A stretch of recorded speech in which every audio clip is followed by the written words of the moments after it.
Hello, this is Oliver with Everyday Finance. I'm going to be going over the best savings accounts of 2019. Full disclosure, this video was made around January 24th of the year, so there might be some out-of-the-date information, so just double-check everything before you put money into any savings accounts. Let's start by talking about what is a savings account. It can be anything from a large emergency fund, maybe you're saving money to buy something large like a house or a car. It's pretty much money that you just aren't going to touch for a long time and you're just going to put into an account somewhere. And this would mean that the most important thing for the account is just having a high interest rate on it. And what I want to also talk about is just how terrible your large bank standard saving accounts are. These are going to be banks like TD, Bank of America, Wells Fargo, Santander. You're only going to be getting about a 0.01% to a 0.05% rate of return on these big banks. This is lower than the national average of 0.08%. And by banking with these people, you're doing not only worse than the national average, but there are some other banks that do give you a much higher interest rate.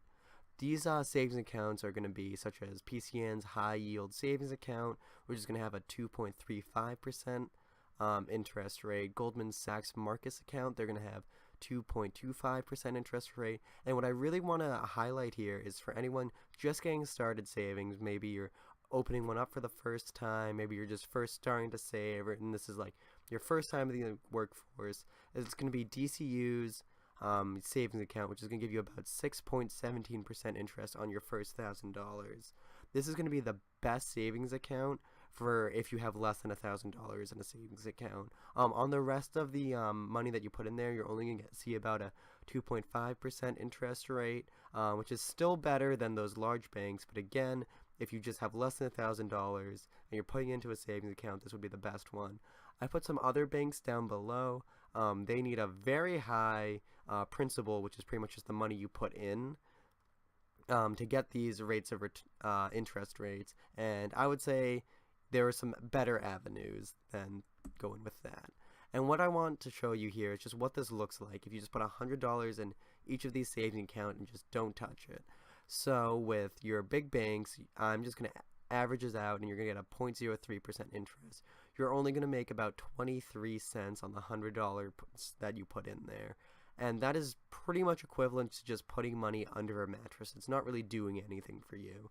But if you bank with either the PCN savings account or Marcus by Goldman Sachs, you're going to be looking at a 2.35% interest rate, and this is going to give you $23 and some odd change. And if I have the choice between 23 cents and $23, I would rather choose the one that is 100 times more money.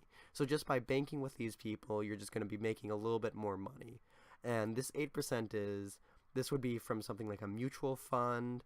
It's going to be a little bit riskier, but I just wanted to highlight here that there are also other ways that you can make more money than just by putting in a savings account. But today we're just going to mostly focus on savings account. This is going to be a similar scenario, except you're going to be putting in $100 each month. Each year that you have the account open. So with the big bank, the 0.03%, you're just going to be getting about $1.12, which is better than putting it under a mattress. But again, it's nothing compared to PCN's high interest yield savings, which is going to give you over $100 of interest, which is again a lot better than just getting $1. And again, I also highlighted here that 8% back that you get from a mutual fund or something like that, and you're going to get under $500. But it's still going to be more than the savings account. But again, a mutual fund, anytime you're playing with stocks, is far more risky than a savings account. Don't be afraid that I just threw up a formula on the screen. I just want to highlight two things, which is, again, the interest rate, very important, but another thing is the amount of time that you put in to saving. So if you start today, it's going to be a lot better than if you start 5 years from now. So the sooner that you can get your money into one of these higher interest savings account, the more money you're going to have in the long time, because the whole principle of compounding interest is that you're going to make interest on the interest that you have previously. So after a year, if you make, let's say, $2, you're going to get interest on those $2. And what we've learned is just it's important to get a very high interest rate on money that you're just putting in and that you're not touching. And that time is just as important as the money you put in. That regular banks, pretty terrible. They're just pretty much equivalent to putting money in a mattress, and that doesn't do that much for you. And that the best and easiest banks are DCU for the first $1,000, PCN's high interest savings account, and Marcus by Goldman Sachs. And again, if you're just starting saving, I would highly suggest going with DCU. And hey, even if you just have $1,000 lying around that you want to keep safe, you can just stick that right into a DCU savings account and get about like $60-ish of interest each year. But after that, of course, PCN is going to be outperforming, and so is Marcus. Thank you so much. Again, this has been Oliver from Everyday Finance, and I hope you have a great rest of the day.